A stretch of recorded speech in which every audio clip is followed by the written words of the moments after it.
Story out front, the Obama administration broke the law. A national security agency internal audit says the NSA violated privacy rules, gathering phone calls made by Americans without warrants, thousands of times a year. Now, this audit was provided to the Washington Post by the NSA leaker Edward Snowden, but this is what's going to amaze you. It was never provided to Congress, which, as you know, has been defending the NSA and all of its actions. But they didn't know the truth. We're going to have more on that bombshell revelation later on this hour. But the NSA, you know, as big as it is just one little cog in America's spying wheel. Another that's been under intense fire is drones. And drones are watching you right now as you sit at home watching this show in ways that you don't know. Chris Lawrence is out front. A thermal camera so sensitive, it detects the footprints of someone who just walked across a carpet. New digital systems that may store millions of hours of real-time video. You could start to build up a wealth of information.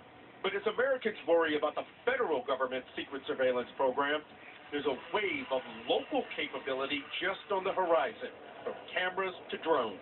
There's a lot of law enforcement agencies and firefighting agencies that are looking to use the technology. Well over 1,000 local agencies have applied for drone permits across the country, from police departments in Miami-Dade and Houston, Texas, to the Ohio Department of Transportation.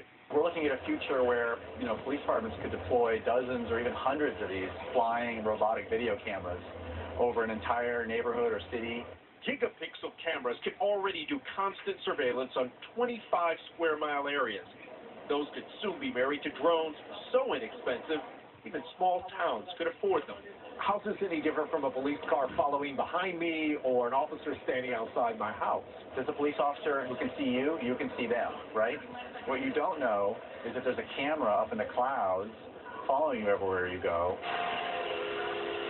Even those who support the technology say there have to be ways for the public to hold their local government accountable. Which police officer was operating the system? Where was the camera pointed when the drone was flying? What was it looking at? Where was it located? Money and budgets used to be a natural limit to local surveillance.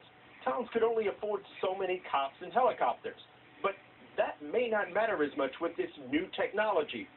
Right now, the FAA is writing the rules on which domestic drones can fly and where. But some towns are already getting a jump. Charlottesville, Virginia passed the first anti-drone law earlier this year, and similar legislation is under review in 13 other states. Aaron?